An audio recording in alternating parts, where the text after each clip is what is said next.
नमस्कार दोस्तों, एक नई खबर हमें जानने को मिल रही है हेड डिजिटल वर्क्स, जो कि है पेरेंट कंपनी A23 गेम्स की। ये वही ऐप है जहां पर आप पोकर और रमी जैसी गेम्स खेल सकते हो। अब खबर ये है कि A23 की पेरेंट कंपनी ने कर्नाटका हाई कोर्ट में अपनी केस आगे बढ़ा दी है। उन्होंने पिटिशन फाइल कर दिया है और वो पहुंच चुके हैं वहां पे। उन्हीं के साथ साथ और भी दो बड़ी कंपनीज है, जिसमें से सुनने में आ रहा है, जो कि अभी तक क्लियर नहीं है कि कौन है और कौन नहीं, बट सुनने में आ रहा है कि एक उसमें से माई इलेवन सर्कल भी है।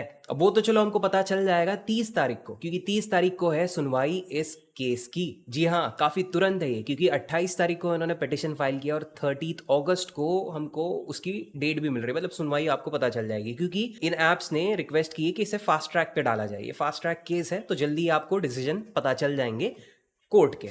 अब इस पिटिशन में उन्होंने क्या क्या बताया है, कौन कौन इंक्लूडेड है, उसके बारे में इंफॉर्मेशन ज़्यादा बाहर नहीं आई है, बट कुछ मेजर पॉइंट्स हमको जानने को मिले हैं, वो मैं आपको बता दूंगा। और तो और जो बड़े मेजर ऐप्स हैं जैसे कि ड्रीम इलेवन, MPL और गेम्स क्राफ्ट, इनका क्या कहना है इस सिचुएशन को लेके। सबसे पहले हमने देखा ड्रीम इलेवन के CEO ने रिसेंटली एक इंटरव्यू में बोल दिया कि अगर गवर्नमेंट ये चीज़ नहीं चाहती है तो हम पुश नहीं करेंगे। MPL के बारे में भी कुछ ऐसे रिपोर्ट्स हमको देखने को मिले जिसमें हमको ये पता चला कि वो भी गवर्नमेंट को चैलेंज नहीं करने वाले। अब गेम्स क्राफ्ट जो है ये बहुत बड़ी फर्म है, इनके अंडर ऐसे मल्टीपल रियल मनी वाले जो गेम्स है वो आते हैं, रमी वगैरह, ये सब गेम्स उनके पास भी है। तो जब ड्रीम इलेवन की CEO ने अपना स्टेटमेंट दे दिया था उस इंटरव्यू में, उसके दूसरे दिन गेम्स क्राफ्ट वालों ने भी बोल दिया हम भी गवर्नमेंट को चैलेंज नहीं करेंगे, क्योंकि हम एक लॉ अबाइडिंग फर्म है। मतलब सरकार ने अगर कोई रूल बनाया है, कोई लॉ बनाया है, तो हम उसका पूरा सम्मान करेंगे, उसकी पूरी रिस्पेक्ट करेंगे और उसको स्ट्रिक्टली फॉलो करेंगे। सो नेचुरली हम गवर्नमेंट के अगेंस्ट बिल्कुल नहीं जाएंगे। तो इंडिया की इतनी तीन बड़ी फर्म्स ने हाथ ऊपर कर दिए हैं। ऐसे में जो छोटे मोटे फर्म्स है, छोटे मोटे जो फैंटेसी एप्स है, अब उनके लिए थोड़ा स्ट्रेसफुल हो जाता है, क्योंकि जब बड़े नाम या फिर बड़े कंपनीज इन्वॉल्व रहता है ना, तो चीजें थोड़ी फास्ट होती है। देखो, सबसे पहले A23 ने अपने पिटिशन में बोला गया कि ये जो ब्लैंकेट बैन लगाया गया है, ये जो बिल अभी जो लॉ बन चुका है, ये कंप्लीटली क्रिमिनलाइज करता है हमारे लेजिटिमेट बिजनेस को। और जो हमारे प्रोडक्ट्स थे, बेसिकली उनके एप्स, वो एक प्योर गेम ऑफ स्किल थे, गेम ऑफ चांस नहीं थे, वो सट्टा नहीं था। जबकि रमी और पोकर मुझे नहीं पता कितना गेम ऑफ स्किल और कितना game of chance. Obviously skills भी जाती हैं, क्योंकि भाई पोकर की बड़ी बड़ी टूर्नामेंट्स होती हैं बाहर और इंडिया में भी, उसमें भी स्किल्स लगते हैं। पोकर के ऊपर तो किताबें भी लिखी गई हैं कि कैसे आप पोकर में डोमिनेट कर सकते हो। तो I think game of chance और गेम ऑफ स्किल दोनों वो चीज को बोला जा सकता है। बट फिलहाल ये चीज ज्यादा मैटर नहीं करती। मैटर ये करता है कि इन कंपनीज ने बोला है ये जो बैन है ये कंप्लीटली गलत है हमारे लिए। और तो और A23 कह रही है अपने उस पिटिशन में कि ये प्रोडक्ट ऑफ पैटर्नलिज्म है। मतलब वो कह रहे हैं ये जो प्रोडक्ट, ये जो लॉ गवर्नमेंट ने बनाया है, ये एक ऐसी पॉलिसी या फिर एक ऐसी प्रैक्टिस है जो हम जैसे कॉमन ऑर्गेनाइजेशन या फिर कॉमन वर्किंग पीपल का फ्रीडम रेस्ट्रिक्ट करती है। हमको लीगली और खुल के ऑपरेट करने का चांस ही नहीं मिल रहा। अब ये सब कुछ तो हमको जानने को मिला है रीसेंट न्यूज रिपोर्ट से। मेन सुनवाई जब बाहर आएगी और क्या डिसीजन आता है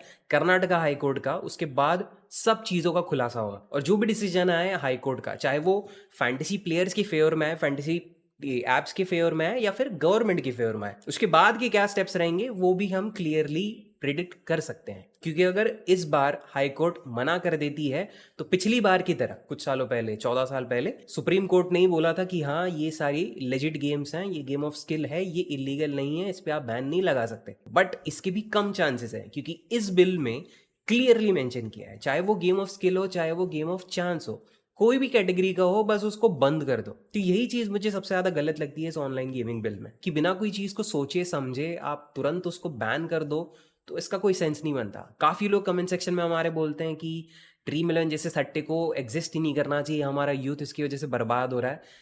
इन लोगों ने असली सट्टा तो आज तक देखा नहीं। ड्रीम इलेवन के CEO ने अपना डेटा शेयर किया था उस पिछले इंटरव्यू में, जिसमें उन्होंने बताया था 99%, 260 मिलियन यूजर्स हैं उनके, ठीक है, उन 260 मिलियन यूजर्स का 99% आज तक ना 10,000 से ज्यादा जीता है, ना 10,000 से ज्यादा हारा है। And 99% of our user base had never won or lost more than 10,000 rupees in their lifetime. तो आप सोच सकते हो ड्रीम इलेवन कभी किसी की मौत का जिम्मेदार नहीं बना है। ये जो colour trading, aviator, betting apps ये बने हैं क्योंकि इन्हीं प्लेटफॉर्म्स पर आपको साइकोलॉजिकली मैनिपुलेट किया जाता है ताकि आप पहले पैसे जीतो, फिर धीरे धीरे करके वो जितने पैसे जीते हैं वो भी हार जाओ, और एक्स्ट्रा आप बोलते ना उसे रिकवर करने के चक्कर में थोड़े और लेकर आओगे, कहीं वहाँ यहाँ वहाँ से चुरा के या किसी से उधार लेके या कुछ भी करके, तो वो पैसे भी हार जाओ। बट मुझे पता है इस वीडियो के कमेंट सेक्शन में भी लोग वही चीज बोलेंगे कि तू सट्टा प्रमोट करता है, तू सट्टेबाज है, और अभी भी तू ड्रीम इलेवन को प्रोटेक्ट कर रहा है। मैं ड्रीम इलेवन को प्रोटेक्ट नहीं कर रहा हूँ, ड्रीम इलेवन मेरा घर नहीं चलाता, बट मैं जो कंटेंट बनाता था, मैं जो चीजें बोलता था, मैं जो चीजें समझाता था, वो उन लोगों के लिए थी और उनको प्रोटेक्ट करने के लिए थी ताकि वो ड्रीम इलेवन या फिर लेजिट फैंटेसी एप्स पर अपने पैसे बर्बाद ना करें।